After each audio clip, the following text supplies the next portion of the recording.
What is up, and welcome back to the Common Sense Core. We hope you guys all had a super happy holiday season. I know we did. We were relaxing clearly because we didn't post jack shit over the break. And you know what? We're dads. It was family Yeah, time. That's way more important. So we hope that you can understand. But welcome back. And we have a jam-packed show for you today. A lot's happened, a Nathan, lot. over the last couple weeks, and we're going to kind of try to go over the highlights or the lowlights, however you look at it, of the last couple weeks. So where are we Yeah. starting? Well, I got a funny video to play for everybody, but just so everyone knows what's in store, we're going to talk about the new Epstein developments, if you can call them developments. We haven't learned a ton that we didn't already know, right? Yep. If everybody was waiting for the smoking gun, this ain't it, but it does paint a little bit better of a picture. We have an Iowa school shooting that just happened today. Today is January 4th. It's a Thursday, 2024. There was a school shooting. We're going to talk about that.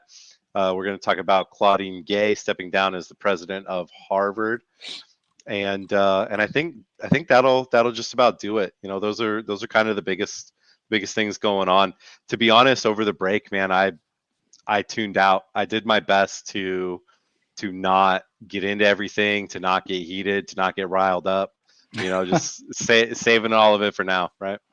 Yeah, Um, I was really focused on like planning out the year. What do I want to accomplish? What do I need to accomplish in my life?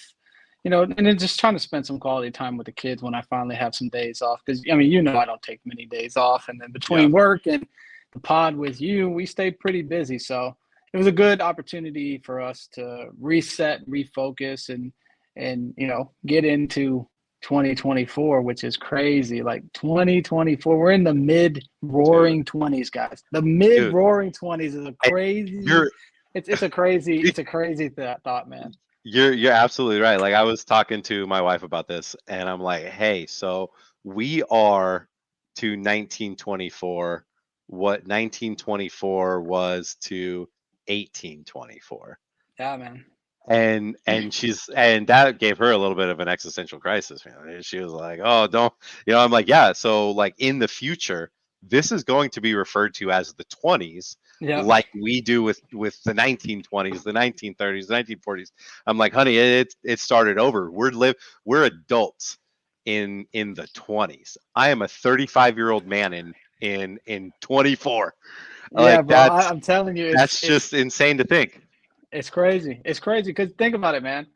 The way we looked at people that were born in the 1800s is how these kids are looking at us now. I Yep, was born in the late 1900s. Like late in 1900s. in 21, 24, they're gonna be like, what? Like they Yeah. had internet back then or whatever. Like they're gonna look at us like we were the dial-up fucking Stone Age people that didn't understand basic math or whatever. They're gonna be like Dude, they're gonna be looking back at us like we're fucking idiots. And podcasts and YouTube are going to be holograms. bro, it's gonna be like all in your brain. You can just like click in, just beep, and then you're We watching TV. What we're doing right now is AM radio. That's what's happening right now. Yes, You yes. know? It's AM radio. It's analog clocks, bro. Like we're the last generation to get taught how to read a clock. They don't teach that in school anymore. Like that's not a I thing. I did not know that, and I am going to have to go pay attention to the Yeah. curriculum at Yeah. my kid's school. Yeah. Yeah. Look at this. I don't know if you can see this, but I have an analog on my digital watch just to Yeah. make sure Looks that I can still tell fucking time. looks Okay. like a little past 9:30. Yep.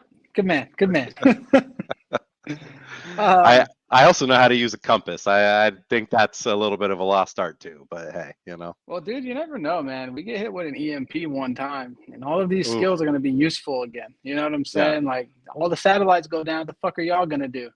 Yeah. iPhones don't work no more, guys. So, I Exactly. mean, like, hey, like, I'm not one of those bunker bug out type guys. I think Nate's probably my representation in that field of things. But, like, I can accept the fact that there may come a time when cell phones don't work, computers and iPads and all the shit that we've come to rely on are just not useful because maybe we're in a wartime or something. So, I Yep. definitely, it's definitely something that is important to me to, learn some of those basic skills. Like, I don't know, pitch a fucking tent, so you don't Yep. freeze to death, start a fire, hunt your food, learn how to Yeah. shoot. I mean, there's a lot of things that we do in the country Yeah. that are important. They're looked at as like, why would you still do that? But like ultimately, if shit hits the fan, you guys are Well, it's screwed. it's just common sense, right? Yeah, yeah. Right? Common sense would dictate that we know how to do things, right? You Yeah, should know how to yeah, do things. And we've talked about this a little bit just on this topic. And I've watched some of the latest, survival and prepping type, yeah. videos on YouTube, which by the way, everybody, I wholeheartedly recommend go on YouTube, search that stuff out. It's not all crazy wackadoodles in like their late No. 50s and early 60s. It's not that. Actually, go check out this YouTube channel. Shout out to the Outdoor Boys.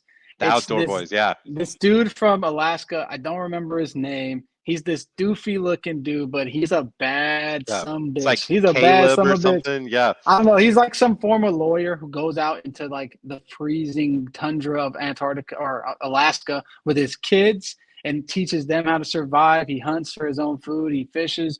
It's so entertaining. I watch it like before I go to Yeah. sleep because like if you scroll on TikTok long enough, you're gonna find him anyway. Yes. That's the Yes. part of TikTok Well, that you'll find late at night. You might as well watch his videos. They're great. he was Five he was million doing a subscribers, I think. video every Saturday. He just came out and said, Yeah, "I yeah. think I have to change to every other week." Yeah, my man's going out every week, sometimes with his kids. That dude's knees are busted. I Hmm. mean, listen, his ability to like deal with a cold is impressive. Like he's just out there doing it, bro. Like he's Yeah. he's different. That dude is different. But Yeah. yeah, continue. I'm sorry. I wanted to But shout oh, out the no, no, outdoor boys. no. Yeah, you better be sorry. No, so it's just this idea that people have that when shit hits the fan, they're just gonna go to the woods. Okay, fine idea. Have you ever been to the woods? This idea that somebody's just gonna magically develop a skill or magically know how to hunt. It's like you don't want the first time that you're going hunting to be when you're hungry, right? You don't want the first time that you're trying to build a fire to be when you're freezing or when your 2-year-old is almost frozen to death. You don't want to be figuring things out on the fly, right? Go get some skills, go camping with your family, make it fun, like being prepared. You can absolutely make it fun. Recently I taught my boys how to pitch a tent. Guess what? We had a kick-ass tent, kick-ass camp set up in the backyard, right? Hmm. But really what I'm doing is I'm teaching lessons. I'm teaching them how to build a camp. We had the fire pit, teaching them how to build a fire, and so it might just be backyard camping, right? It's just fun, but at the end of the day, we're a little bit better prepared. Me, I know all my gear is straight. I know all my gear works. I know everything's good to go and ready. Now the boys have an idea of what goes into it, right? So, everybody start kind of thinking about that. A lot of Yeah. people are saying we're in tough times. It could get tougher. I hope not. To be honest, I think 2024, I don't want to jinx it, knock on wood, but ringing in the new year felt like a lot of hope. My wife and I were here in Phoenix. We were standing on the corner out front of our house because, all the fireworks were going off and everything. I mean, we're talking everybody around me got the fireworks from south of the border, right? We got mortars Hmm. shooting up, everything's going off. And we had been, dancing in our room a little bit, kissed for the ball drop, and we're looking out our window and see all the fireworks. So we go outside, man. It was electric. It was in the air. It felt good. And I'm Yeah. like, you know what? This is a good feeling. This is a good feeling rolling into the new year, man. Lots of high hopes. I'll tell you this. I'm almost guaranteed that things are going to improve this year. And let me put my tinfoil hat on for a second, right? Tinfoil hat. There's an establishment in this country that really wants Joe Biden to be reelected. And he has to have something to run on because the last 3 years were absolute shit. Hmm. Overall, right? The vast majority of people, minus the people that are super engaged in legislation and really support the Democratic Party, most people had a rougher 4 years in these last administration's years than they did under Trump, right? And you can blame that on whoever you want. You can say that's remnants of Obama. It really doesn't matter how you shake it out. Joe Biden is going to need something to run on this year. He's going to need some wins, especially economically, right? Gas prices have come down, at least here in Texas. I don't know what they're like in Arizona. We're down in the mid twos again, $2.50 ish, and that's a good thing. People are starting to come out. I don't know about groceries. They seem relatively the same for me, but I go to the HEB here in Texas, which everything is locally sourced, so it's a little cheaper than I think probably in a place like Phoenix. Yeah, But we're $1 a gallon higher on gas, and mhm. groceries is. I got a family of 5, including me, and groceries are, probably I'd say the second biggest expense after the house. Housing. Yeah, They got you. They fucked y'all on housing in Phoenix, buddy. It's big bad. time. It's bad. It's It's starting to come rough. down here in Texas. I'm pretty well, like not my net neighborhood necessarily, but like overall houses are coming down in Texas because they were getting a little suspect for a while because like everywhere else, Californians were just ditching buying houses cash, 50,000 over asking and shooting the rates Yeah, back up. But I'm glad that some of them came. We're glad to have you if you're now a yeah, Texan. As long as you've adopted Texas as your home and what we exactly. believe here, we're happy. But Exactly. It's like that meme that I saw that I was telling you about the other day. mhm. When you leave California, remember you are a refugee, not a Yeah, missionary. yeah. Right? That goes for the New Yorkers too. Yeah. But can I I hear can you've I invaded just Florida. well, can I just say this for a second? Like the crazy thing about New Yorkers and Californians, and we talked about this the other day, man.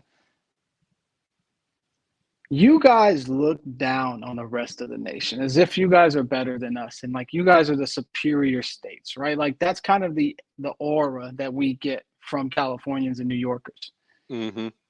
Everywhere else, we all hate you, all of us. From I'm going to leave Washington State and Oregon out because they're basically extensions of California. They're sniffing California's panties at night, sneaking around, trying to do what they do. Hmm. But the vast majority of the states in the middle of the country, all the way to the deep south, we don't give a shit about y'all. We want y'all to stay exactly where you are. Keep your BS in your state. You guys ruin the state. Leave. Enjoy what you did. But it's funny when you talk to like people who live in California or have migrated to California that think that these places are amazing. They're like, oh, Texas, how could you live in a place like Texas? It's so terrible. Like, first of all, you probably never set foot in the state. Okay. Secondly, I can afford to own a house in Texas. Can you afford to own a house in New York? No. Can you afford Nope. to own a house in California? Well, unlikely. Unless you're some kind of digital nomad making stupid money on TikTok or YouTube, Or probably mommy and ain't daddy. happening. Or you're already rich. It probably ain't happening, dude. So that's the thing, man. Like, and I don't think Californians and New Yorkers get that. Like, they don't like you ever get like somebody that walks into a room and just doesn't catch the hint that nobody wants them there? Yup. That's Californians and Texans. Like, it's funny because I've been watching Yellowstone. So shout out to the Yellowstone fans. I'm all in now. I want to be a rancher. The whole thing. I'm gonna do it. But um, I'm watching this, and the Montanans have the same attitude in that show. Yes, that the rest of the country does. Like I can't tell you how many conversations I've had with just like my neighbors here in Dallas. And Dallas is not like the reddest place of all time. Okay, I want to make Mhm. that very clear. Dallas is pretty blue. Like I'm in a suburb with a lot of diversity and like it's Yeah. Well, very dude, very mixed people in. talk shit on Texas. Houston is the most diverse city in this entire country. Oh yeah, yeah, You know? yeah. We have everybody here in Dallas. In Texas in general, bro, we have what we have three major cities, and we have San Antonio, which is on the come up. El Paso is still there. Like it's not like we're just we have like five major cities and what 30 million people living in the state of Texas. Like we're Hmm. diverse. It used to be Mexico, right? It's I I don't know what people are talking about when they're like, oh, Texas is like. I think they think of like what they see on TV with like Walker Texas Ranger or some bullshit like that, and they think that's the whole state of Texas, and it's not. Dude, you're like right on too. 29.53 as of 2021. Yeah, man, I know what I'm talking about. Subscribe. There we go. Get the best in here. Yeah. All right. Let's jump into this. Like before I get too on the damn California shit, right? I think we should jump into Hey, the any topics. chance you get to sell Texas, man? Hey, listen, we want good people. Okay, if you have Yeah, common sense, I don't really care who you voted for. It makes me no different. If you have common sense and you don't trust the establishment of either party, move, come here and help us establish common sense. Because I'll tell you what, I know the people that watch this program or that see us on TikTok think that we're like these ultra conservative dudes, but I fucking hate the Republican Party. Cannot yeah. stand them sons of They bitches. they've been a do nothing party for forever. I You hate know. them just as much as I hate the Democrat. I hate everybody. Yeah. The only people I trust in Congress, to be fair, today are the people that do not take donations from corporations and special interest groups. And I think there's like 50 something, maybe Yeah. 60 total And out we're of gonna tell you 500. who they are at a Yep, later hey, date because I that's a haven't looked it up series. yet. That's a series coming soon. But yeah, I mean, I hate them both. So if you're interested in Texas, man, I would highly recommend it. I love living here. There's nowhere else I'd rather live. Now I just have to find out how to get like 100 acres here. I got to move to the boonies that all of you think all of Texas is in order to get what I want. But I'm gonna Yeah, get it. absolutely. All right, let's play this funny. Let's play this All right, funny and let's talk about old Voldemort Epstein. right. He who must not be named. Go ahead. I have a girlfriend right now. Thank you, thank you. Neither of us has very good taste in music. So whenever we're about to make love, I put on a random Spotify playlist. And a couple months ago, I put on an R&B playlist. I was feeling ambitious.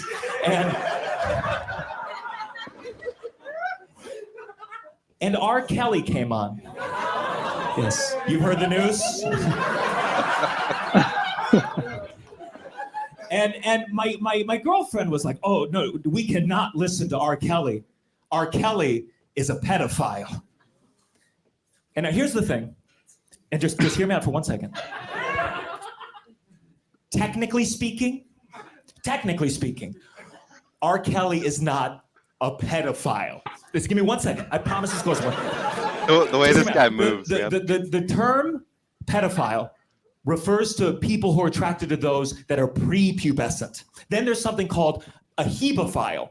That's people who are attracted to those in the early stages of puberty, like 11, 12, 13, 14. And then there's something called an ephebophile. That's people who are attracted to those in the later stages of puberty, like 15, 16, 17, 18.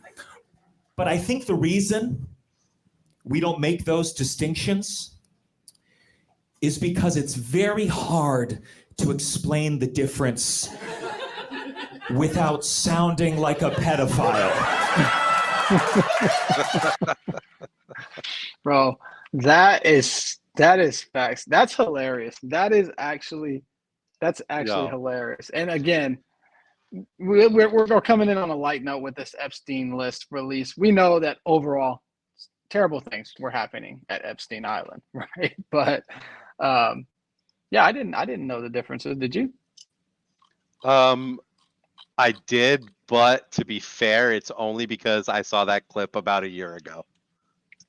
Okay. I did not know the difference until that clip, and then I gave it a quick Google, which now that I'm thinking, I shouldn't Google things like that.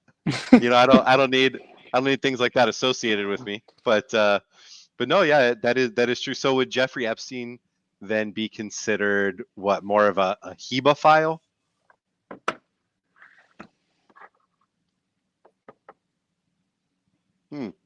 Oh, I'm not sure. You broke up on me there. Oh, He might be I was considered one of those things. yeah, I was saying I guess Epstein would be considered more of a hebophile then, right? Because I don't think they had 6-year-olds on the island. It was like the 14-year-olds. I don't know, whatever Clinton was into. Yeah. Well, and I say that too because of course on Joe Rogan's podcast, this has been brought up, but it's been brought up a lot of times. I don't know if you know this. We haven't talked about it. What?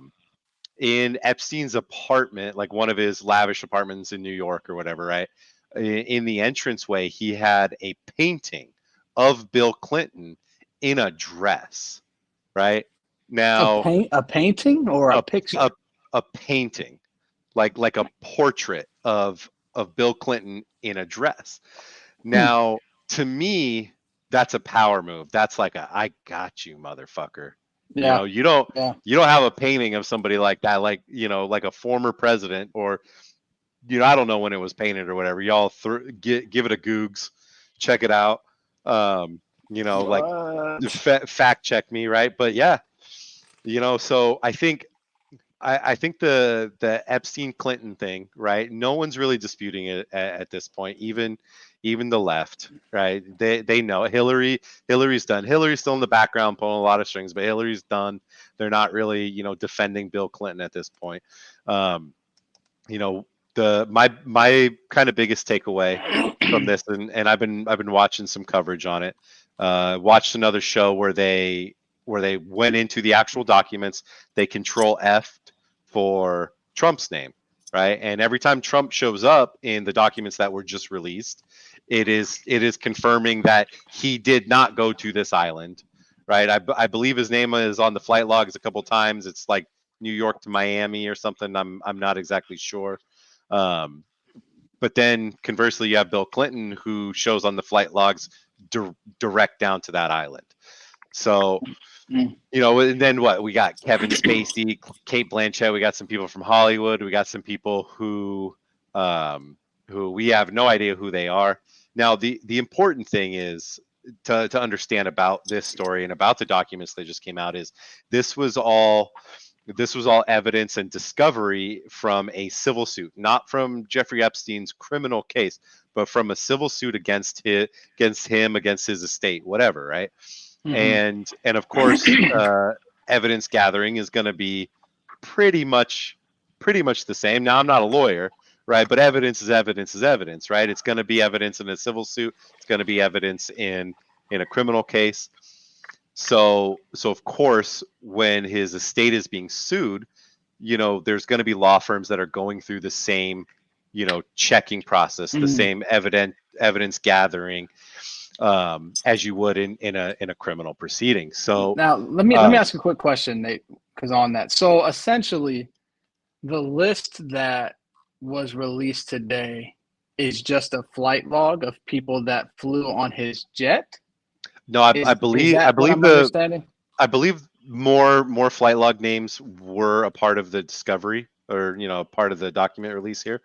Mm-hmm. But let's see here. 19 documents are about 300 pages, half as many over 40 release Wednesday.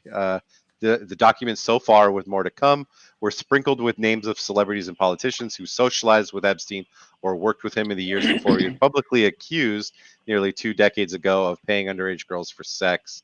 Let's see. Here, let me back up. A new batch of unsealed documents pertaining to Jeffrey Epstein's sexual abuse of teenage girls was released Thursday. That was what not was that Oh, today? So what? We've got 2 batches, because we had a batch yesterday. So adding several hundred pages to a trove of information detailing how the financier leveraged connections to the rich, powerful, and famous to recruit his victims and cover up his crimes. So what I'm getting from this is you know, obviously some hearsay, right? But vetted hearsay, like provable hearsay. So a victim coming in and saying, "Hey, Jeffrey Epstein did this. This person was aware. This person picked me up. I've been in rooms with this person. I saw Jeffrey Epstein and this person talking." You know, it's going to be like a lot of eyewitness type stuff, a lot of stories that are pieced together and mm, hopefully vetted to a high degree.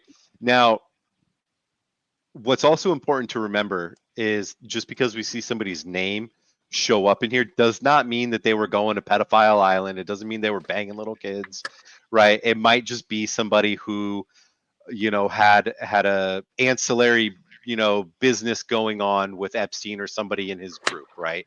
They could have yeah. shared a plane. Rich people share planes. Rich people share toys. Rich people apparently share, you know, you know what I'm saying. I But don't know what to say. Why don't you enlighten us? they, you know, they share some unscrupulous hobbies. You know what I'm saying? Um, Oh my. and It's not you know, funny. and It's not funny. it is a little bit, but to back up just a little bit too, you know, if you don't know who Jeffrey Epstein is at this point, you've been living with your head under a rock. All right. So pull your head out, give it a Googs. It's worth your time. Look into it. He didn't kill himself. But essentially, this dude was, a rich financier, rich business guy. No one really knew how he got all of his money. There's people talking about, he was an intelligence operation, which personally I believe, right? He was a what? An intelligence operator. What he was doing was an intelligence operation. He's an intelligence operative, right? People are linking him to Mossad, like Israel, because he's Jewish. I don't exactly know. To go down to who he was actually connected with in the intelligence agencies, y'all look that up, right? But the prevailing overall and kind of the most popular theory is that he was an intelligence operative who would take famous people, scientists, celebrities, politicians, right? All the people that you want in your pocket, and curry favors for them and put them in compromising positions, right? So if you have a head of state and you can ply him with alcohol and get him to bang a good looking girl, right, on your party island, and then Take 2 days pictures. later, take pictures, take video, and then 2 days later say, hey, that beautiful woman that you were sleeping with, guess what? She's 16, and you're in trouble unless I own you, right? Now, that might sound wild. If it does sound wild, I would urge you to look at things our own government has done to its people. All right. Now, this is how intelligence agencies operate. Go look up honeypots, right? That's what they do. I mean, of course you're gonna do that, right? You're either going to do the carrot or the stick when it comes to intelligence operations. You're gonna find their weakness and you're gonna exploit their weakness. And if you can't find one, you're gonna create one if you need that person that bad. So that's what I think. I think the whole island was a big intelligence operation. I don't know at the behest of who. It obviously involved rich and powerful people from all over the planet. I don't think we're ever going to get the full story here. He's I dead. don't think we're ever, he's dead, and supposedly killed himself on suicide watch in an unkill yourselfable room. But whatever. Take that as you will. Make whatever conclusions you can from that. I will say this. What was going on was horrible. There's no doubt about that. There are other ways to buy politicians that don't involve, getting them caught up in some real, what's the word? Unscrupulous activities. Unscrupulous. But is there though? Because even sure. with Trump, I mean, even with Trump, we see, we've talked about it, right? Didn't he said he could shoot someone in the street and he still won't lose support on live TV? But think about it like this. How I know there are other ways to buy politicians. The day after the Uvalde shooting here in Texas, our governor, Greg Abbott, was at an NRA meeting. Mm-hmm. Do you think he was there just because that's what he really wanted to be? No. His sponsors, his corporate or special interest sponsors, aka the NRA, who has 2 lobbyists for every member of Congress at least, and who knows what they have for all of the state representatives and governors and all those other people, right? He was there because I'm sure he got a phone call right after the incident and said, hey, you're still going to be here at this press conference tomorrow pushing, the Second Amendment and so on and so forth. And listen, I'm a Second Amendment guy. Mm-hmm.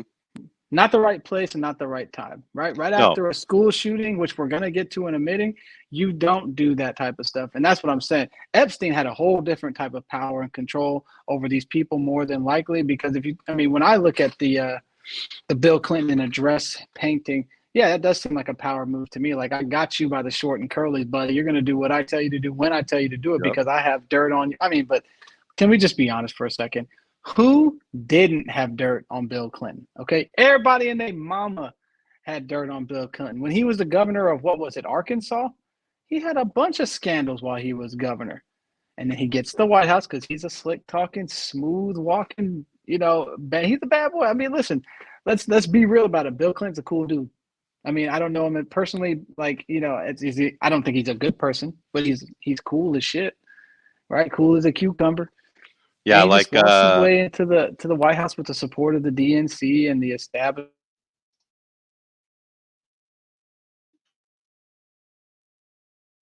oh, I think I lost you for a second. There we are. Oh, What we got? there we go. Oh shit. Yeah, I'm not sure what happened, but anyway, here's a picture of the painting. He had this hanging up in his townhouse in Manhattan. Wouldn't that be crazy if Bill posed for this because he had so much dirt on him that he actually had to Right. pose like this? That'd be crazy. I don't think Well, so, but and for our younger viewers, the symbology with the blue dress here, I forget about the heels. I wasn't too old when this happened, but the blue dress. This is Monica Lewinsky. Monica Lewinsky was wearing a blue dress, and she got some of Bill's, well, little spermy on her, and that became a whole thing, right? But yeah, damn. that's ballsy to have that. I mean, but here's the thing, dude. From then until now, like, yes, this is an absolute power move, right?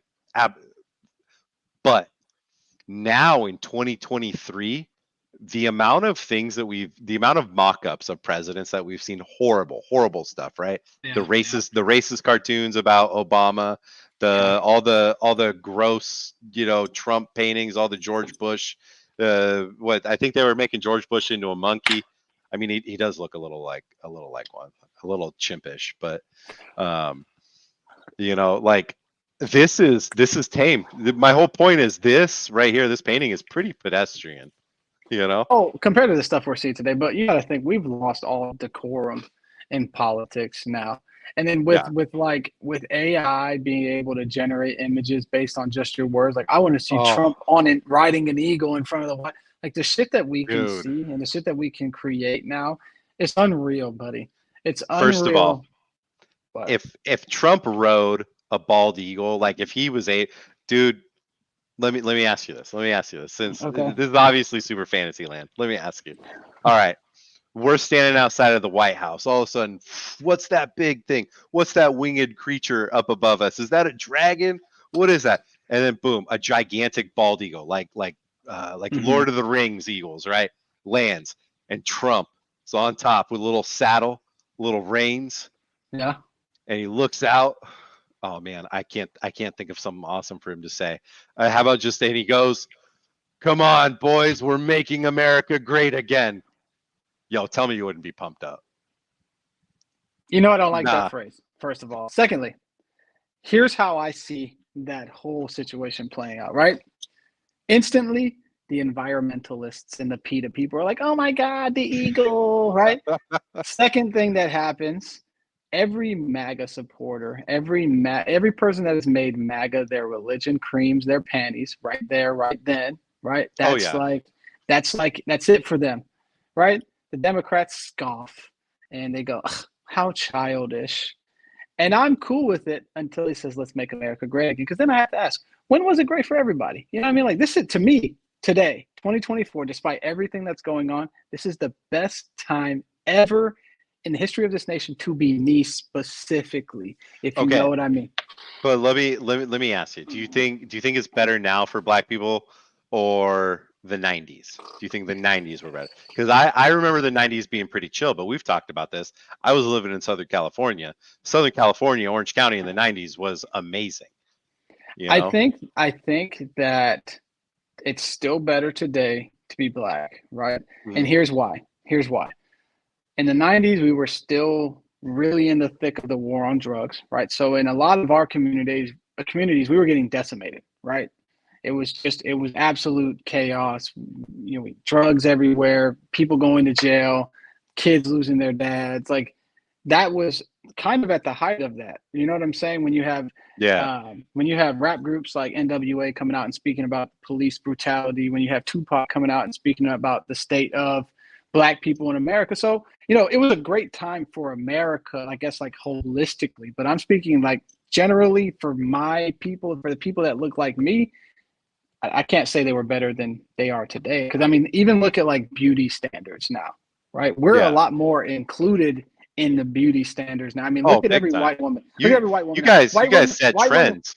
Oh well, look, white women nowadays want thick hips, they want thick lips, you know, they want they want to look like what when we were growing up, Nathan, white girls wanted to be as skinny as possible with that Yep. fucking side part, straight hair. You know what I mean? Like that would they wanted the thigh gap when we were coming up, buddy. Like that was the goal, right? Yeah, And they that used was to that and absolutely they was. then they used to make fun of black girls for their big, you know, luscious lips and the hips and all of that. And now they want to. That's what they're doing. The white girls are coming Mhm. for the black girls now. They trying to be just like. And hey, listen, I'm all for it. Do you, boo? If you want to, hey, do whatever makes you happy. But I don't know if I can say that the '90s were a better time to be black than they are today. Now, today, granted, has its own set of challenges. I think there's been a lot of regression in our people. I see a lot more black people asking and wishing and hoping for segregation and separation. I think, you know, it's a hard place to be right now. Yeah. I think racially they've really since Obama got elected, they've really dug into the race thing nationally, right? So they're Mhm. dividing us not only on the instance of political affiliation. We know that we're as divided as we can be politically right now, but everything they do now is about race, right? It's I mean, we're going to talk about, you know, Harvard's president, Claudine Gay, you know, being a Yeah. black woman and the repercussions of firing a black woman or why they hired her in the first place. So, you know, I can't say that. I still think today is a better time to be black than ever before. Maybe minus like, you know, when the black cowboys were roaming around Texas, Arizona, New Mexico back, you know, when it was kind of still free and everything. You know what I mean? Like that was probably a good time for those black folks, but I'd When have to say you're right now is probably the best time to be black that's ever existed in this country, at least. Yeah. Well, and I mean, hey, I certainly can't tell you if you're right or wrong. But I did not think about the drug war still going on in the '90s, right? Yeah. Especially because I was playing with snap bracelets and I had like the elastic curly Q, uh, It's a slinky. shoelaces and the Oh my Tamagotchi. God! Yeah, yeah, the But Tamagotchis. Oh man. but no, when knowing what I know about the drug war and pumping drugs into black communities and inner cities, yeah, I would say now, and actually, yeah, maybe even pre-Obama. I'm not saying it wasn't cool to have first black president, but I was watching another show and they were bringing up statistics about terms like racism, right, and terms like all of that Mm, exploding in the national media, in everything. And of yeah, course there's going to be a bump when we elect our first black president, right? But what yeah, this show was going over was kind of, you know, the feeling that we have of the people behind the scenes kind of running the show, yeah, right? It was them injecting this kind of social conversation yeah. into the United States, and so now, 12 years later, right? We've been fighting about it for a while now, Yeah, but think and about it, Nathan. it wasn't something we just decided to start talking about. No, but think about it, man. It's the reason that everybody fights and picks sides on everything. It's fueled by the media because the one thing that a government that wants absolute power needs is a divided populace, right? If we're not Mhm. on the same page, if we can't have conversations and come to common sense solutions for the problems that we face, they control us, right? We don't get a say. Because think about it this if everybody was on the same page in this country about what we wanted for healthcare or whatever, right? Whatever it is, whatever the issue is, and we started voting on those lines as opposed to D's and R's, those issues would get solved because we would be putting people in Congress that are there to do the bidding of us, not some fucking party Mhm. that sets its own platform that we just have to digest whenever we want, right? Like that's how it works today. But if we Mhm. were all on the same page and could have conversations, productive conversations with each other about anything, right? Like I think most people think that marijuana should be legalized now. It's silly that some states still holding on to It's so this silly. prohibition. But you know, it's one of those things, man, where you have to get people talking to each other. And we said this back on our last show.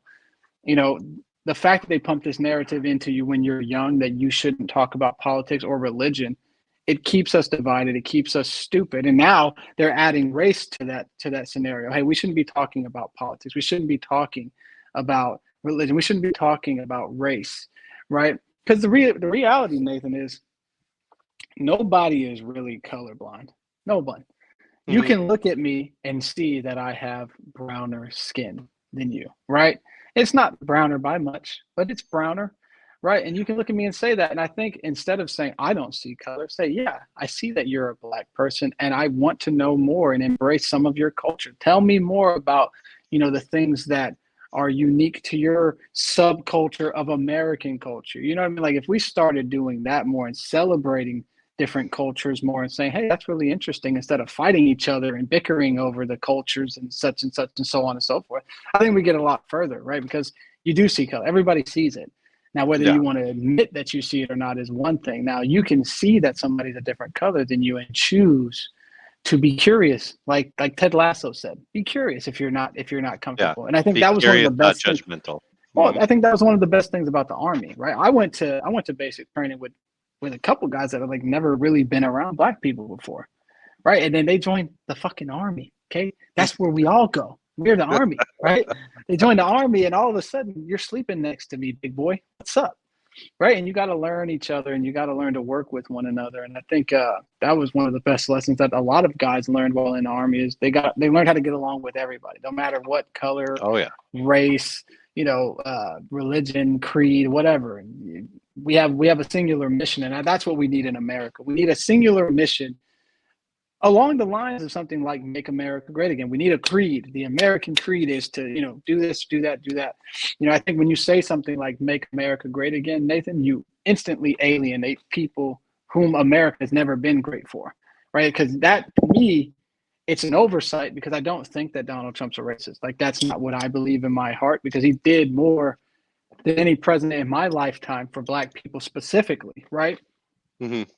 But it does overlook the fact that there are whole groups of Americans who still face issues that a lot of Americans don't face today, right? Namely, Native Americans, right? Mm-hmm. Black people. You have some Islamic or Muslim Americans that have been denigrated since 2001. Even the mainstream ones that don't believe in the things that their counterparts in their religion are doing. There's a lot of people in this country that have been marginalized in one way or another.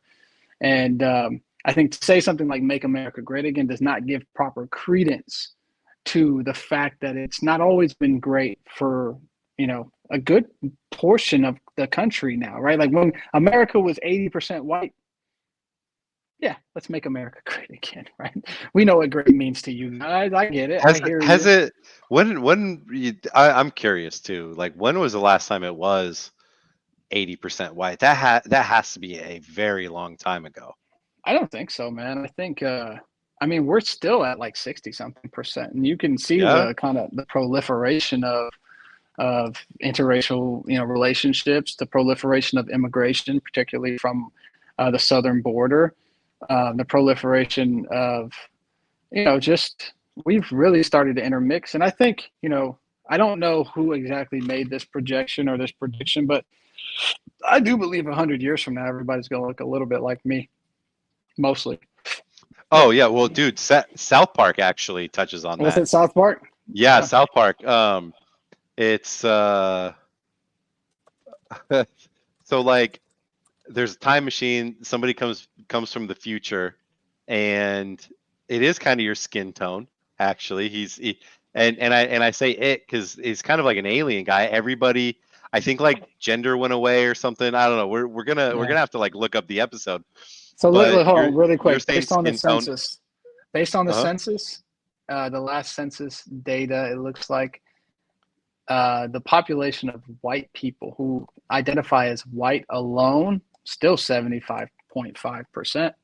Yeah, that's crazy. And what's crazier is that when you look at that, okay, United States of America, 75% white and white alone, and then take into account that white is a minority globally. Yeah. Like, that's kind of crazy. Well, check this out though. So 75% of them are white alone, right? but 58% of them are white alone, not Hispanic or Latino. So that tells you that there's almost 20% of people that identify as white who also identify as not Hispanic or Latino. So maybe that's like Puerto Ricans, the really lighter ones. Maybe they're not identified, but there's some Yeah, fluff they in put those us numbers. they put us in the same box a lot of times. Like when I go buy a gun, I check the box like white, and then in parentheses like Hispanic, Latino, or so. Not So they Hispanic, yeah. um so yeah, we So we it get we get looks lumped together a lot because of well. Spain. Yeah, well, it looks like, to be fair, the actual percentage of non-Hispanic white people is 60%. So 75% of the country identifies as white, but only about 60% of the country, based on census data, identifies as white alone with no connection to any Hispanic or Latino subculture. And then when you factor in the sense that the Hispanic or Latino, oh, I think that gets you to 75 roughly, but you got 19%. So Hispanic or Latinos are the second biggest group in America now. 19% of them, 13% for Black and African American, Native Americans, 1.3%. So there's only what, 3 million, 4 million of them left. Mhm. Asians, 6.3% Asian. So yeah, I mean, like, I get it when, to a vast majority of the nation, when you say make America great again, they think about the 60s and the 70s and the 80s when it was great to be an American, buying houses for $70,000, going to college for Dude, $1,800 total. Like yeah. I can understand and empathize. Like if shit was like that for us too, I'd have been like, hell yeah, bro, make America great again. I want to get back to the gold standard and all that bullshit. Yeah. Yeah, you guys had it What good. what he should say, what my slogan would be is make Americans prosperous again. Yeah. Because that's really, I mean, we've talked about it on this show. We've talked about it in our regular lives. That's really what we're talking about here, man. Black versus white, it doesn't matter. It matters what's in your bank account. If we're being real, if we're being realistic, what matters is how nowadays in 2023 is how much money do you have? That's Bro. the It's only it's it's not left versus right, guys. It's no. it's up versus down. It's rich versus Uh, poor. It's the haves versus the have-nots, and most of us are the have-nots, do guys. I'll just tell do you like you that. do you have enough money to go sit in courtrooms, and battle the government? If you do, you're probably gonna be fine no matter what. If you Yeah. don't, guess what? You're part of the majority of us who have to bend over and take it, And let me tell you something. America used to be heralded for their middle class. Mm-hmm. A middle class that doesn't really exist anymore, buddy. Like, you know what middle class is now? It's like 150K a year Oh, household minimum. dude. That was listen, there was a time in this country, and I get it, right? Like when we're talking about making America great again, there was a time in this country where a household making $50,000 a year was doing incredibly well. They had a house, they had Mm-hmm. a car, their kids could go to college, their kids lived in a good neighborhood. You know what I mean? Like, I get it. If we're trying to get back to that, cool. But maybe Dude, I remember like I remember when 50 grand a year was a benchmark, right? And the new benchmark is 100 grand a year. Like, hey, do you make over six figures, right? It's like that's what people talk about. You need to make at least six figures. Six figures is touted most of the time. Six figures in 2023 is not that it ain't much. it The ain't economy shit, sucks, man. but I remember the benchmark being $50,000. Back in the when I was in elementary, middle school. Make 50 grand. Granted, back then you don't really have a concept of money. Right. You don't pay And bills. I would say you don't really have a concept of money, yeah, until you start paying bills, until you Yeah. start paying your own bills. And I would say that if you're in college, you don't have if you're in college with like in college age, if you're not like returning to school at 40 years old, right? If you're in college, you don't know anything. You don't Yeah. know how money works. In fact, what would clean a lot of this country up is if you're under 25 years old, you have to shut the fuck up. You know, Granted, there are under 25s who have life experience. There are under 25s who have been through some stuff. But the vast majority of under 25s should just shut the fuck up. You don't have life experience, you don't have knowledge, you don't have anything to be shouting into the megaphone of the internet, to be shouting into the void, right? Your opinion, I'm sorry, in my opinion, does not matter until you become a real person. Until your brain is done developing. Yeah. I don't care your thoughts on things. I just don't.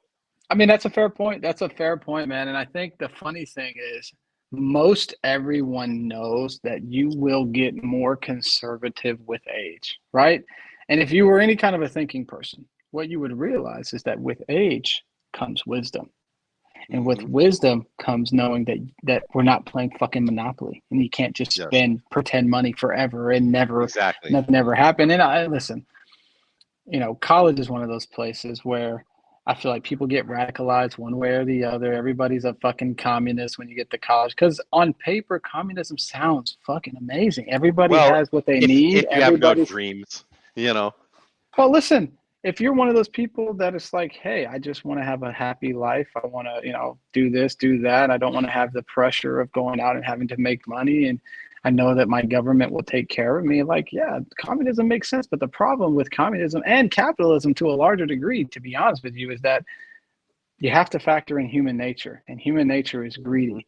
Whenever, when you look at the polar opposites, right? When you look at the extreme end of capitalism and the extreme end of communism, it all ends in the same place.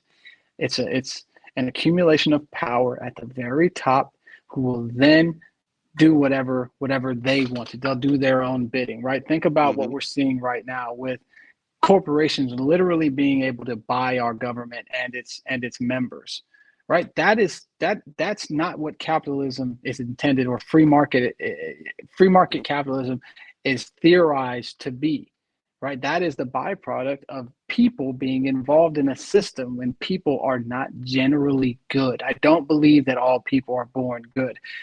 There's too much. I mean, we talk about this all the time, Nathan. Any company just about would pollute the water in a fucking second if it meant they could save $1 million, save $100,000, save $15. Right? They throw that mercury right in the water. Oh, it doesn't matter. It's fine.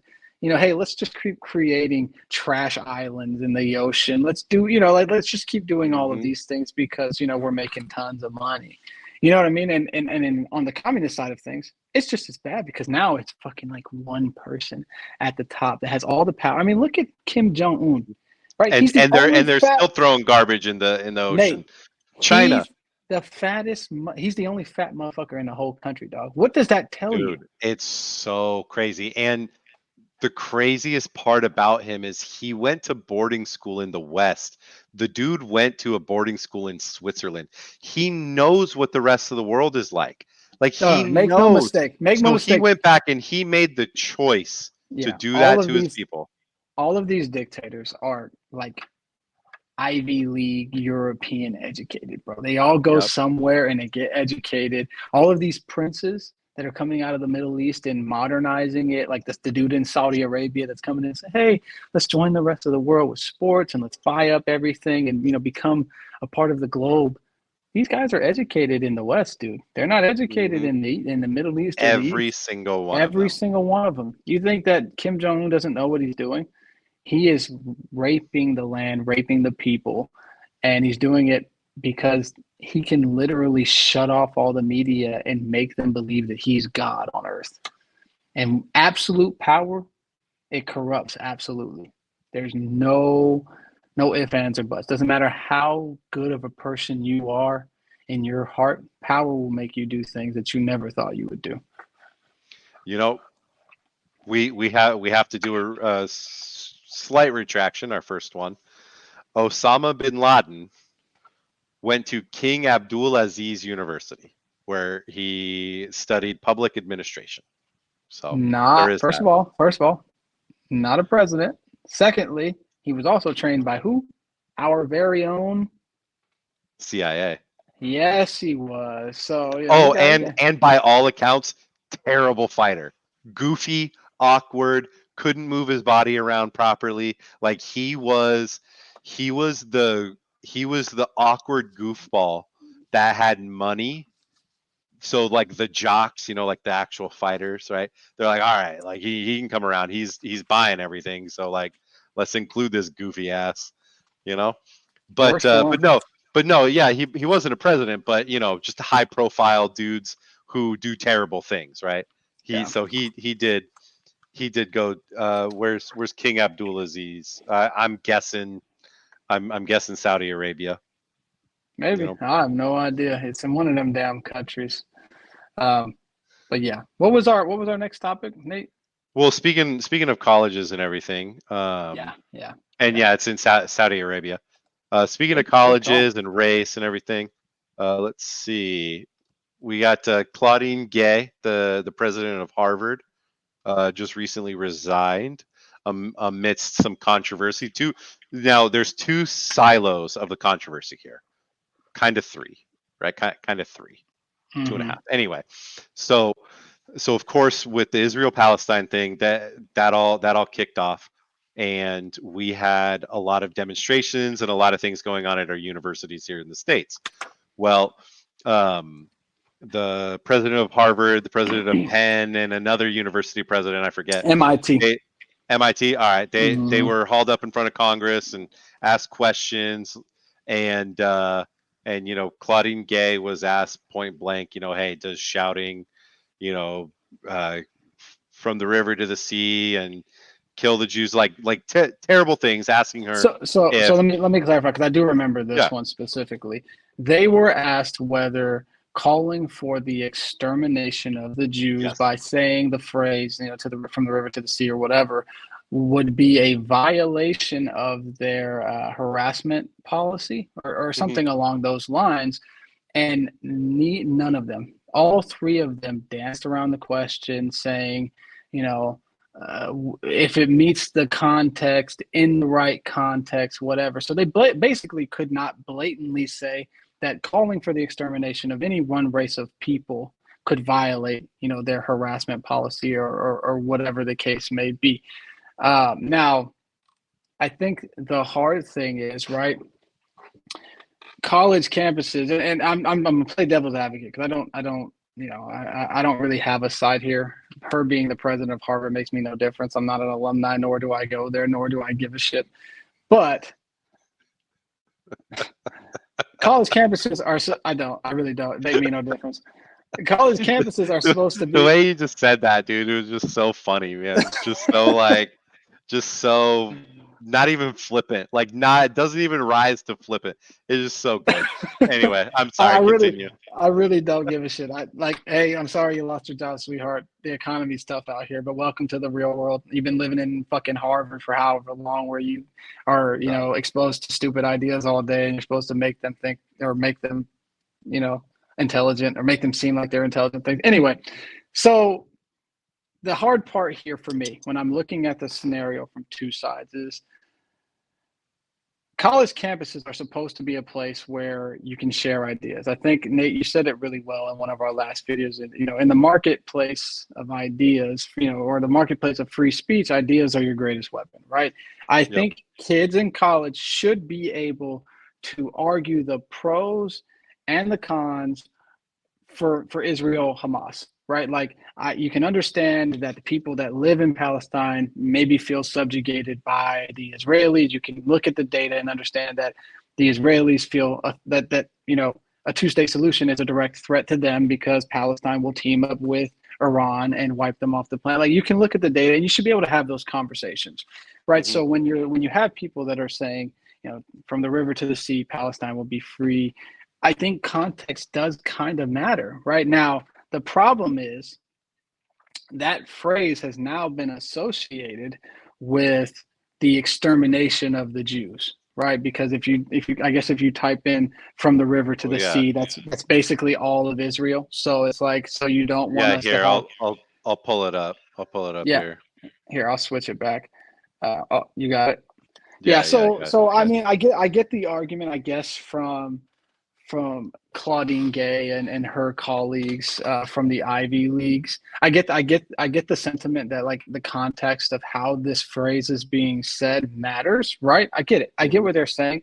But if we all know that that phrase has been associated with the eradication of the Israeli people, then you have a duty as an officer of this institution to protect your Israeli students as well. You can't only pander to the Palestinian students. You can't only pander to the liberal students on your campus. You have to create a space. You guys are all the safe space people. You have to create a safe space for everybody, right? We can share Yep. ideas. We can talk about why from the river to the sea, Palestine will be free. We can talk about the merit of the argument, right?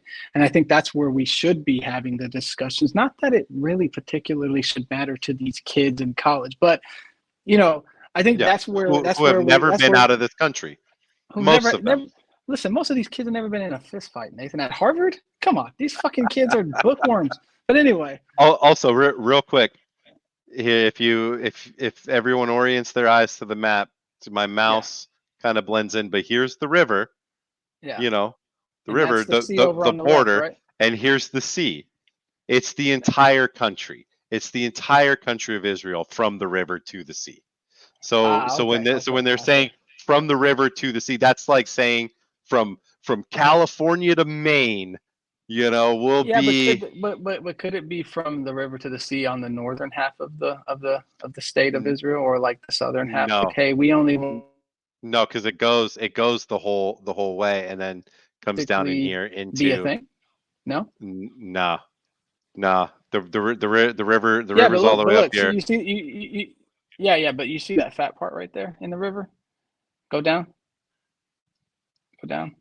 So that's part of the river right here. This body of water, right? Well, no, this is the Dead Sea. So this river, Oh, I see the river. Okay, okay. this dotted line, which is also pretty, It's pretty fucking hard to see, to be honest that's with their border right there. you. Yeah. And you see the river. So these dotted lines are river. And then for the people at home, all of the all the way up. Palestinians live in the Gaza Strip, which is basically an annex of Israel right here on the coast, right? Here. So and Israel gave them the entire West Bank as well. So they have part of Jerusalem. Here's the Zion Gate, all of that, right? So the Palestinians have this big chunk of the West Bank and the Gaza Strip, and then Israel is all the stuff kind of in the center and along the coast here. And this dotted line here is the river that goes all the way down to the Gulf of Aqaba. I don't know if I'm saying that right. So it's their whole eastern border to their whole western border, saying from one border to the next will be completely free. It's like, okay, well, that's obviously saying one thing, and you're absolutely right. An occupied people, and I'm not even throwing my hat in and saying they're occupied, right? But I am saying undoubtedly they believe that they're occupied, and so to them that is their reality, right? So to them their reality is we are an occupied people, and from that standpoint I absolutely understand anger and rage and all of that. Right now I don't understand. I don't understand the horrific acts of October 7th, just like I don't understand horrific acts that have happened to the Palestinians, right? Yeah. But overall, yeah, on an American campus at Harvard, to have students, and here's the thing, there were a lot of not skirmishes, but there was conflict on these campuses. There were Jewish students having to hide in locked rooms. There were Jewish students assaulted. All of that, right? It's just like after 9/11, right? When we had some Arab Americans assaulted here, the same thing started happening to the Jews after they were attacked. And to me, that's very egregious, right? That's like 9/11 happening, and then people beating up Americans after we get attacked, saying that we deserved it. That's fucked up. Yeah, it is. It is, and let's make it clear really quickly though that despite her pretty mind-boggling mismanagement of the question that her and her peers were asked in Congress, That's not why they got her out of there. Like No, it was the spark that lit the fire, yeah, right. But because she wasn't that egregious. She just sucked at PR. she sucked at PR, and her and all of these universities' stance on this stuff is just it's a little slanted in one direction, and I don't think it should be, because there are two sides to this war. We have students on these campuses that are from both groups, if you will. Hmm. And if the shoe was on the other foot, right, and it was some white supremacist groups calling for the eradication of Jackson, Mississippi, or where all the black people live, you know what I mean, like Hmm. that wouldn't there would be no question to whether that's a violation there, right? If we started a black versus white civil war, and some shit went down, and some shit that was hateful, started going on the campus, I'm sure they'd shut that down in an instant. But in this case, they're not doing that, because I feel that their alignment with the more liberal side of the nation leans them to support Palestine over Israel. Um, Regardless of what happened on October 7th. Like, I know you and I both watch a lot of Pierce Morgan, and on Hmm. that show, he brings people on every day since October, to talk Yeah. about this. And there are people that will literally say that what happened on October 7th wasn't a travesty. It's what should be expected from an oppressed people, and so on and so forth. And you guys have to Hmm. remember, they didn't go after any of the military people. They went after civilians. They went after women and children. And I don't care who you are. It does not matter to me. If you go after the women and the children, you're a coward. Yeah. A coward and a piece of shit. Yeah. So the fact that, if Israel's doing the same thing, I'll say the same thing to them. Anybody that targets women and children unduly is a coward. Yeah. I'm not for it. 100%. But yeah, going back to Claudine Gay, you're right. They got her for plagiarism. So of course her comments, or lack of, comments that people wanted to hear. People Yeah. started looking into her background, and turns out a lot of her scholastic work was plagiarized. And as the president of Harvard, you can't have that. And it wasn't once, it wasn't twice, it was at least three separate, kind of big things, including her PhD dissertation. The thing that got her the doctorate in the first place, kind of full of inaccuracies and all of that. Now I get it. Everyone's human. It's academia. A lot of people will share kind of the same thought processes and share work and all of that, right? Got that. But this was actual plagiarism. There's a way to quote people. There's a way to do the footnotes. There's and so it happening once is like, okay, yeah, she messed that one up. But to have it continue to pop up in multiple examples, that's problematic. And if she wasn't the president of Harvard, then maybe it's not that big of a deal. If you're a middle manager at University of Phoenix, I don't think anyone Mhm. gives a shit that you plagiarized a couple times, right? But when you are the president of Harvard, the Yeah. leading institution in the world, Yeah. then sorry, but you're held to a higher standard. The part that irks me, the big part that irks me, is that so she resigned, amid the controversy of the plagiarism and everything like this. And mind you, no student at Harvard would be allowed to stay at that school if they were found to have done the same things that she did, right? Hmm. So with that in mind, now primarily the left, right, because they're very quick with the race stuff. People are saying it is only because she is a black woman. I think she's a lesbian. We can double check that, but people are saying it's because she's a black woman. So Ibram X Kendi, racist mobs won't stop until they topple all black people from positions of power and influence who are not reinforcing the structure of racism. Reverend Al Sharpton called pressure for Gay to resign an attack on every black woman in this country who's put a crack in the glass ceiling, and an assault on the health, strength, and future of diversity, equity, and inclusion. I'm sorry, but I immediately call bullshit on this. While there might be some people that wanted her to step down because of who she is, because of her skin color, sorry, but the vast majority of this country is going to care about the plagiarism, not the skin color. The vast majority of this country isn't going to care about her skin color at all. Sure, you're going to get horrible racists out there, but the amount of people who just want everyone to follow the same rules versus the amount of actual racists out there who have hate in their heart based off of skin color, there's a big disparity. And when there's multiple examples of her doing the wrong thing and her having to step down because she quite obviously did the wrong thing, to turn around and say that that's all based in racism, it's not helpful to any conversation ever. Yeah, I mean, I can agree with you, but I do want to make the note that she was not the only one of the three to have to step down. Okay, so for all of us that are going to get worked up about this, I think the president of Penn also stepped down weeks ago after the testament.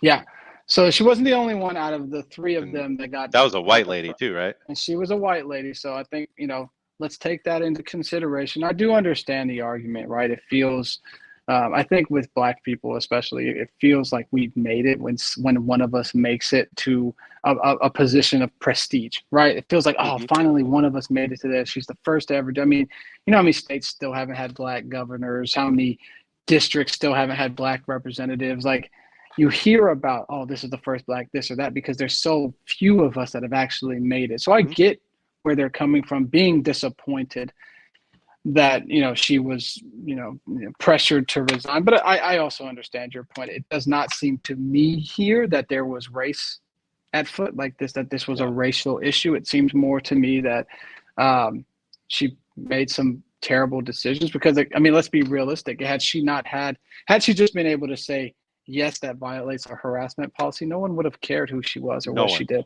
No one. Right. But exactly. She put herself in a pretty bad spot by not being able to speak truth to power.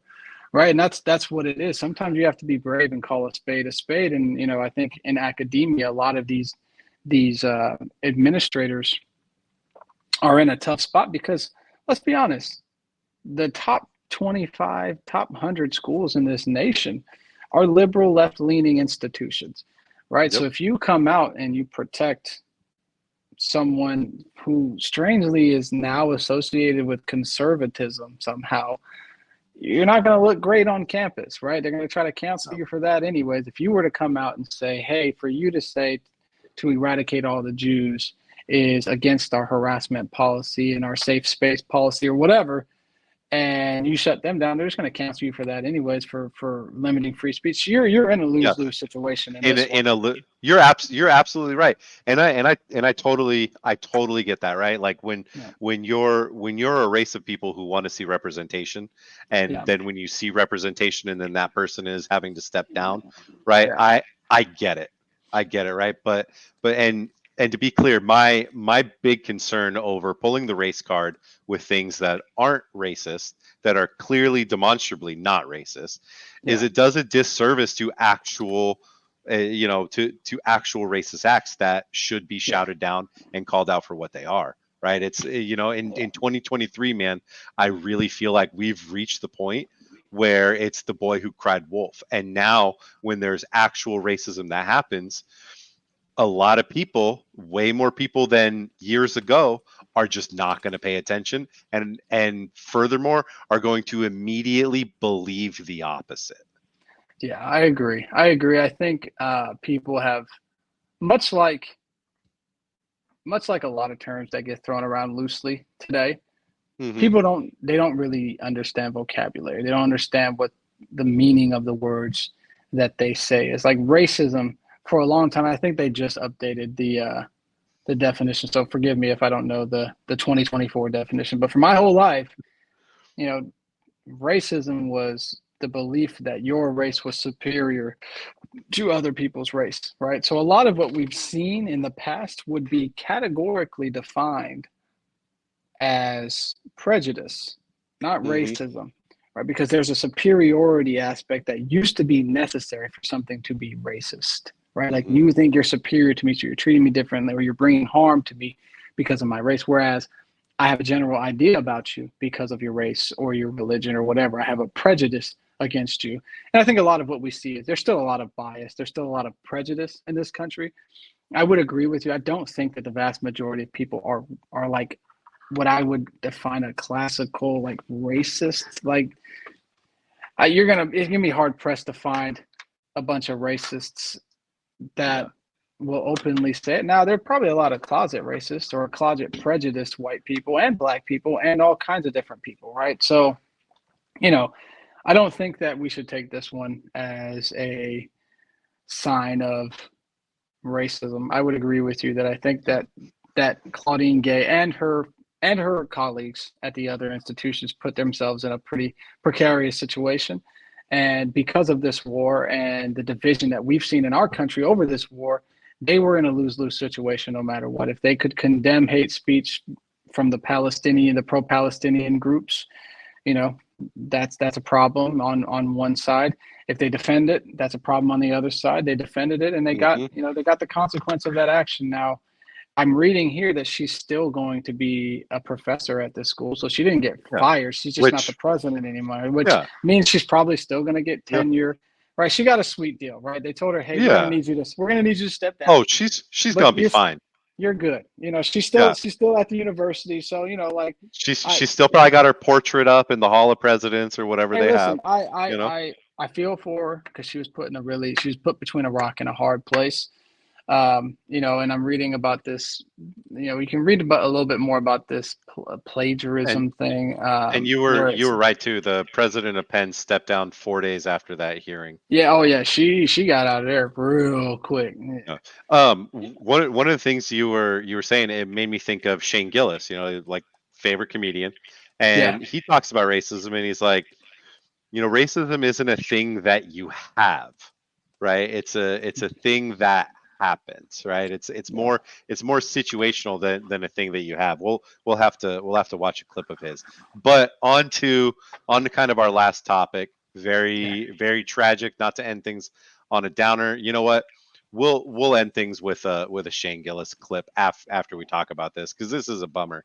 Another school shooting today. It's all too common out in Iowa. Here, let me share my screen.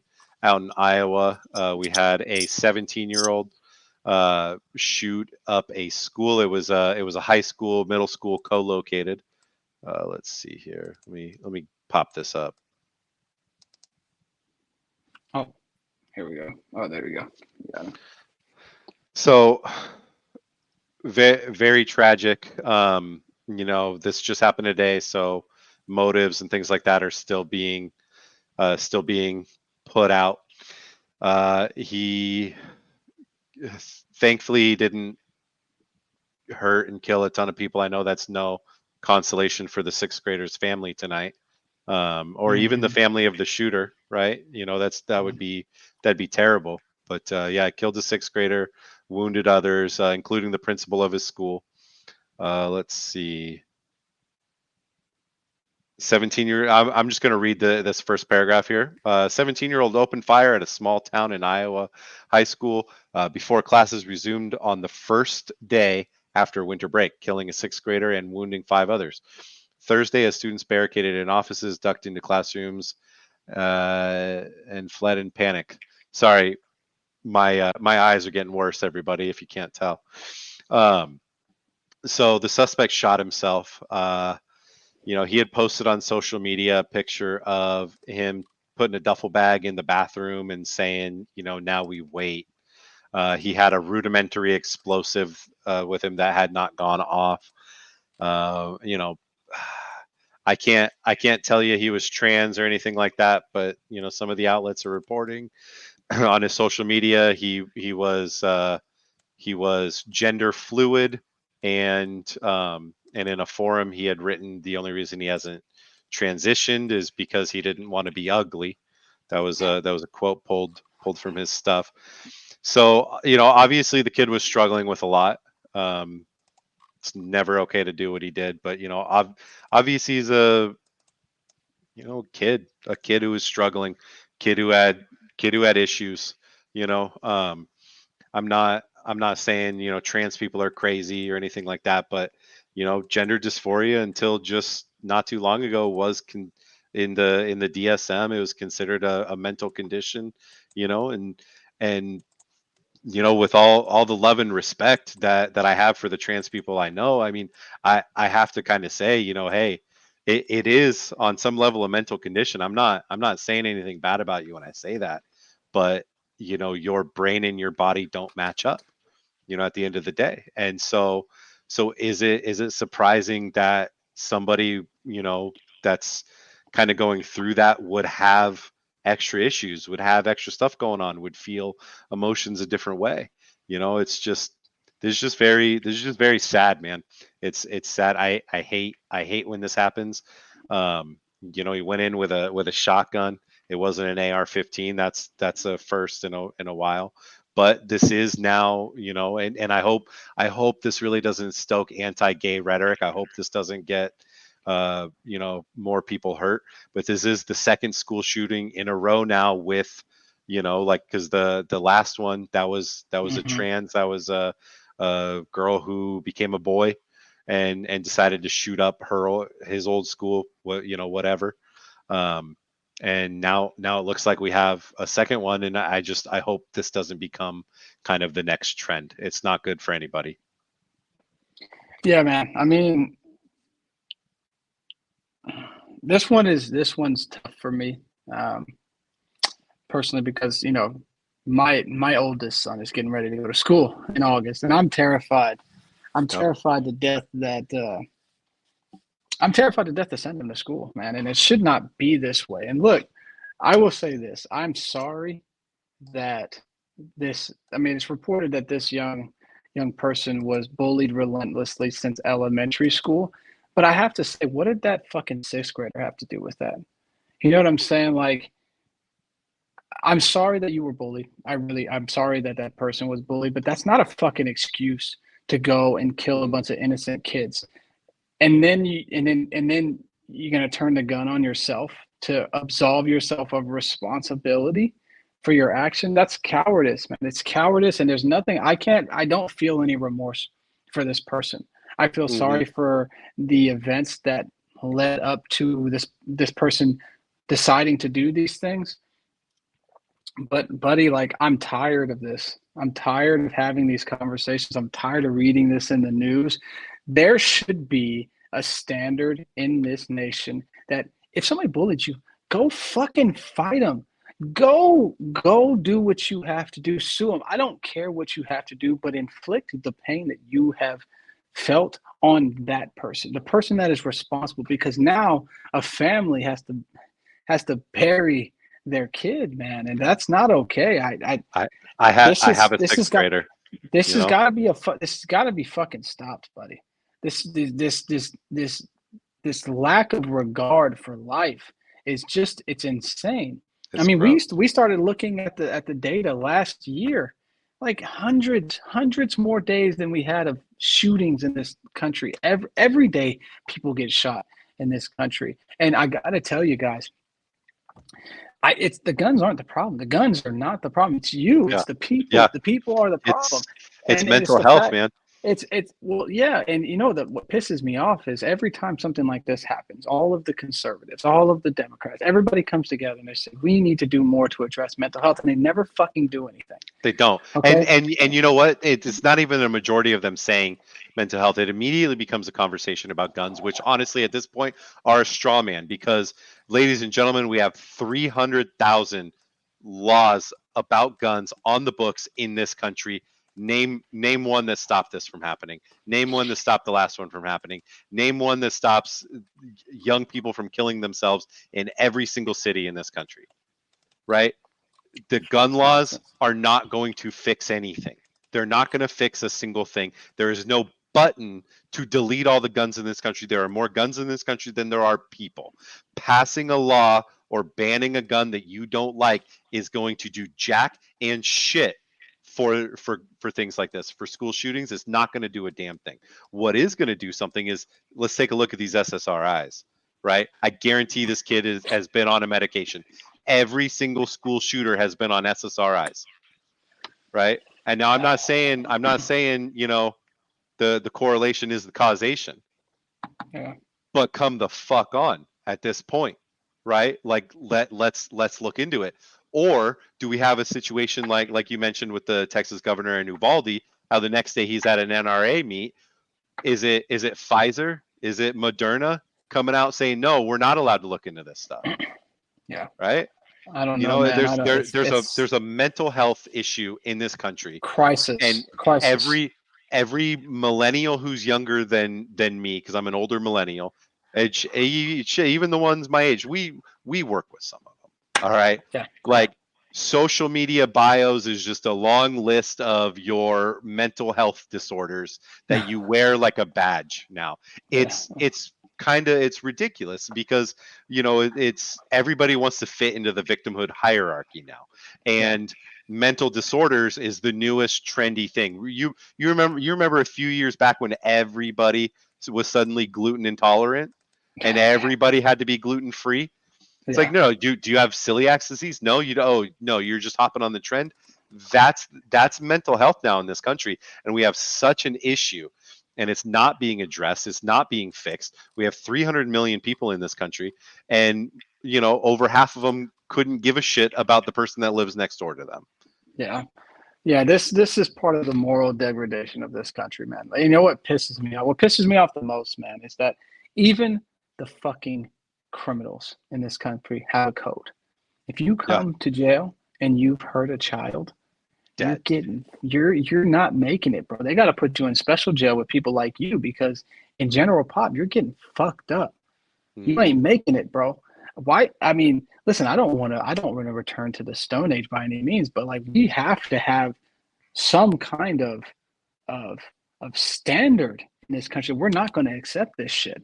You know what I'm saying? Because I know everybody says that these kids and these people that do these awful things are crazy. I don't think they're crazy. They don't run up on targets that are going to shoot back.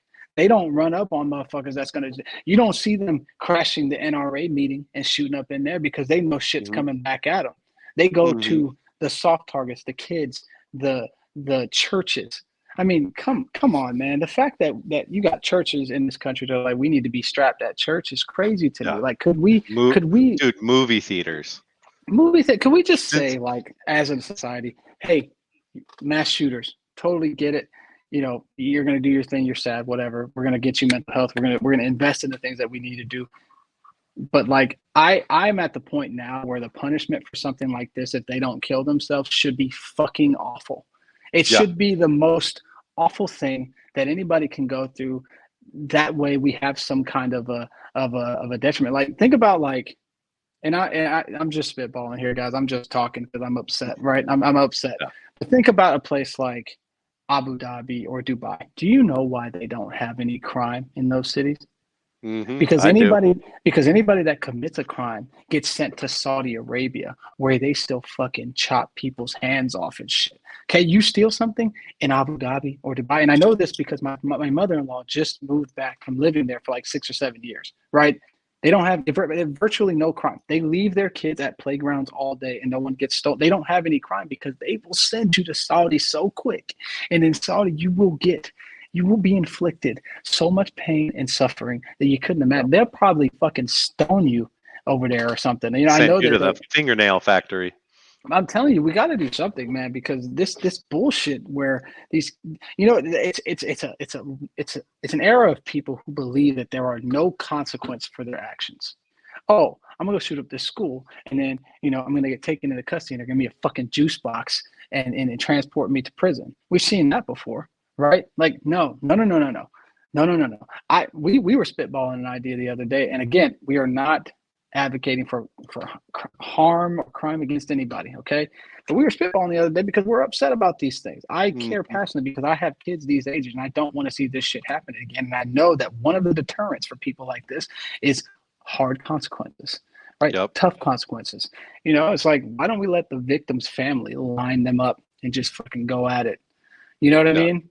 Like, and I wonder too. I wonder, out of all these kids who have done this, have they ever faced consequences before? Have they ever been held accountable for any of their actions? You can't beat your kids for shit anymore, dude. You spank your kid. Not that that's the only way to discipline your kids, right? But you can't. It's not even on the table anymore. Like, to actually give your kids a disciplinary measure they can call what is it called, CPS or whatever it's called these days, and they'll be able to get these kids up out of there. I mean, like, I struggle with that with my son because, like, my wife is very like, hey, we're not going to be physical. I'm like, okay, I understand. I got beat as a kid. Like, we can do it a different way. But like, he Mhm. doesn't give a shit about me taking one toy. He's got fucking a million toys. He'll just find something else. He doesn't care about like, it's really hard to walk that line. But we've turned into this society, man, where there are no consequences for anything. Like, could we just, and this might be my toxic masculinity talking, right? But could we just go back to a world in which we could get in a fight, shake hands, and then call it a day, right? Like, hey, I have an Dude. issue with you. Can we get in a good old fashioned dust up real quick? Like, let's leave the guns, let's leave the Yeah. knives at home. You win or you lose, respect either way. Let's have a fucking dust And up. then those two dudes end up being buddies after. I can't tell Best you the friends. amount of people that I ended Yes. up like at first we beefed on the schoolyard, right? Yeah. Throw a Yeah. couple roundhouse kicks, scuffle up a bit. And next thing I know, that's my best friend. Yeah, I mean, we gotta That's we gotta get back to it. It worked for 1,000 years before. Hey, you and me got beef. Let's fucking fight real yeah. quick. Let's Because let's I think figure it out. I think one of the problems with a lot of these fucking soft Oh, people in this country is dude, I'm nobody's gonna ever I'm gonna pull I'm gonna pull up that video clip. I'm gonna pull up that pull video it clip. up, pull it, You know the one. You know the pull one. it It's up, so pull it good. up. But I'm telling you, most of these people have never been punched in the face, and life is different when you've taken a couple shots. You know what I'm saying? Like, you understand the value of just a little bit of what's it called? Adversary? Yeah. Adversity. We need adversity. People need to go through shit. Life can't be easy for all you motherfuckers, okay?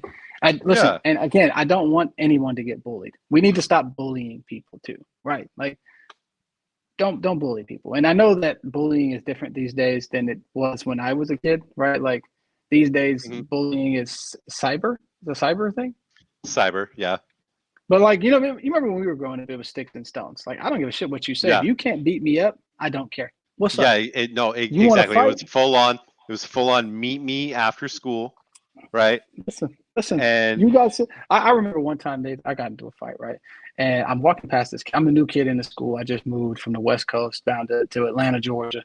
And I walked past this kid, and he's like, "You know what? You're a bitch." And I said, "Okay." So I calmly took off my jacket. I took off my backpack, and I said, "Prove it. Come on." Boy, I hit that boy with a two-piece so quick, man. I gave him a soda. It was over with. And it was one hitter quitter. It was done. But that's why. And then afterwards, we shook hands. He's like, "Why'd you hit me so hard?" I said, "Look, man, where I'm from, we don't play those type of games, right? Like, if you're just kidding and you're just jokey because you want to impress girlfriend on the corner or whatever and seem like a tough guy, do it somewhere else because we will fight. I don't play those type of games. You know what I'm yeah. saying? But now you can't even do that. If somebody shoulder checks me in the store, if I hit him, he's going to sue me probably. Or if Oh, we're in a bar big and time. somebody pushes me and I end his night, with that right hand, then it's over with. Dude. And then God forbid, dude falls funny and hits his head on something, yeah. and now you're going in for manslaughter. Do you ever remember those fights where you just kind of hugged each other and wrestled a little bit? Yep. And then, can we just get Yep. back to the dust ups? We're not gonna we don't need to kill each other. We could just fight, get a little aggression out, and then go on about our day. You know what I mean? Like, now Yeah. everything's a Dude, fucking shootout, man. That's crazy. I don't want to have a shootout. it's ridiculous. It's ridiculous. But speaking of fighting, I know you've seen this. Let's Yeah. play this one for our viewers. Speaking of challenging people to a fight, happens in a freaking Senate committee. I'm not mad at it either. Sir, I wish No. he was in the truck with me when I was building my plumbing company myself, and my wife was running the office because I sure remember working pretty hard and long hours. Pretends like he's self-made. What a clown. Fraud. Always has been, always will be. Quit the tough guy act in these Senate hearings. You know where to find me. Any place, anytime, cowboy. Sir, this is a time, this is a place. If you want to run your mouth, we can be two consenting adults. We can finish it here. Okay, that's fine. Perfect. You want to do it now? I'd love Okay, to do that's it right fine. now. Well, stand your butt up then. You stand your butt up. Oh, hold on. Big guy. Oh, stop it. Is that you? Stand your butt up, big guy. No, sit down. He's bigger than I thought he was. Active. Oh, okay. For the United States All Senator. Very smart. Mr. Hold Chairman. it. Hold it. If we Hold on. can, no, This is I have what the he mic. said. I'm sorry. This is Hold what it. he said. You'll have your time. Okay. Can I respond? Oh, no, you can't. This is a hearing. I love him. Okay, listen. Listen, whether you Dude. like Bernie or you would vote for him or not, he's a national fucking treasure. Okay, he Yeah. really is. You are a United States Senator. But hey, you know what? Let them dust up. They used to have fights in Congress all the time when we started this country. They used to. Dude, I mean, yeah. they had duels out front of the building, bro. Yeah, who's the last president to get in a duel that we know of? Probably Teddy. That seems like a very Teddy thing to do. Avoiding the moves. Andrew Jackson nearly died in a duel, killed his Yeah, he opponent, fucking should a have died. fellow plantation owner. Andrew Jackson should have died. I'm gonna go on record to say one of the worst presidents to ever exist. Don't care. Evil man.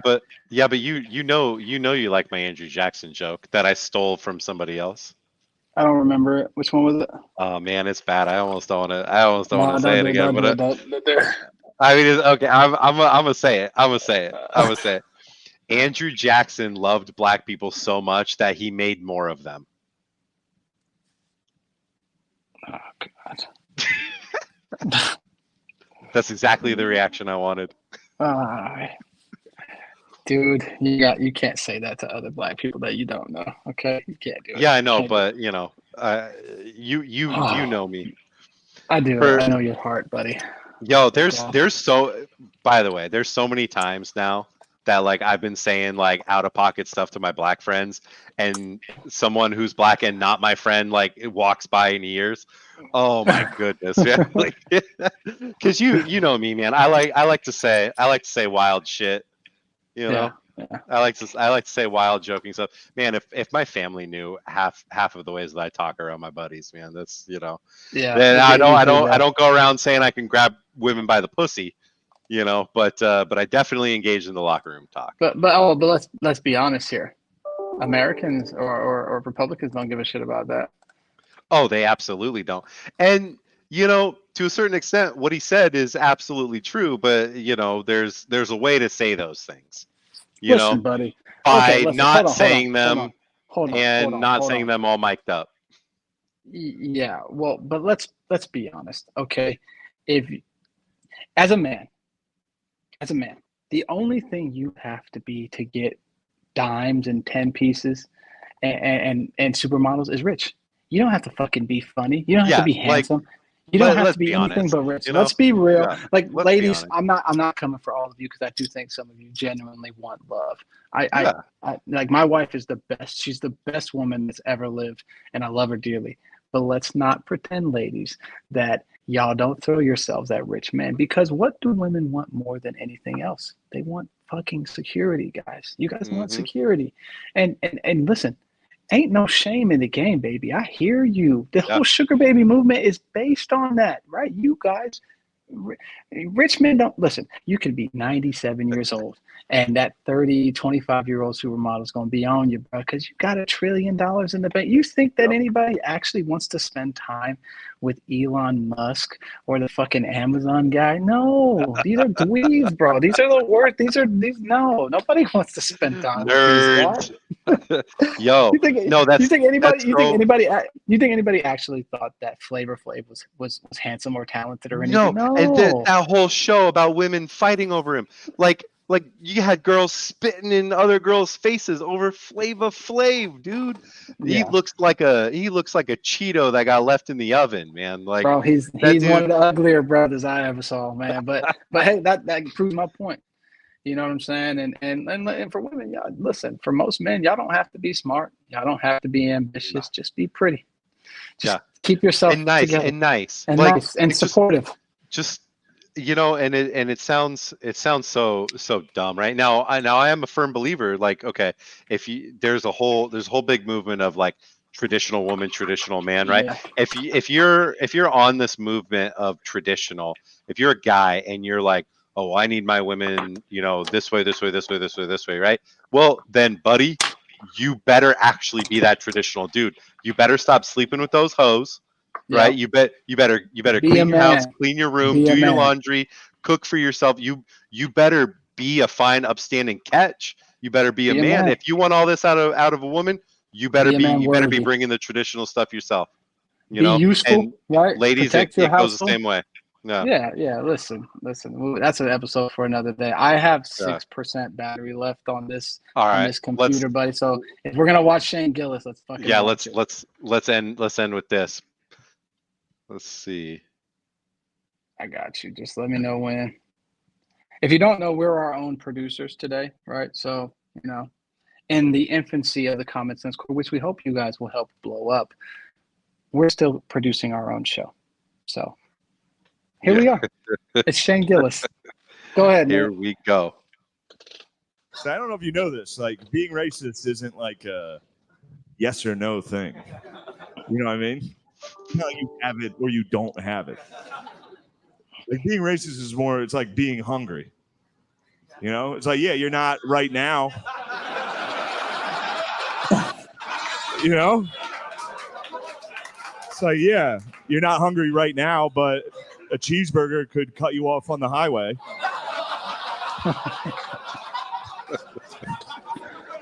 And you get hungry. We're hungry all day.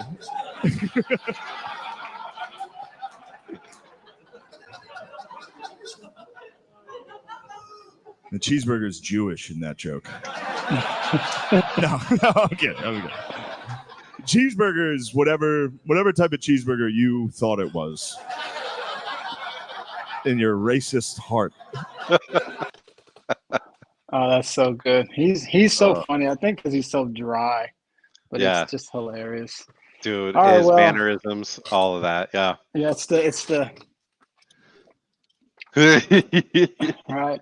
Well, guys, listen, this was a long episode. We thank you for being here. If you made it to the end, we talked about a lot of interesting things. There was a lot of topics that we went over in our return to filming post-holiday season. We are going to get back to regularly scheduled content in the upcoming weeks. But again, if you like this episode, if you like these conversations, if you like conversations like this, and think it's important for more of us to get into a room and have conversations that are surrounded by just common sense and what average people think, as opposed to these political operatives and pundits and reporters. Please, like this video, leave us a comment, and if you didn't see the ticker, don't forget to subscribe to the channel so you can get a little notification every time we post a new video. We really appreciate the support. But until next time, I'm Kelvin. He's Nathan. This is the Common Sense Corps, and we'll see you again soon. Peace.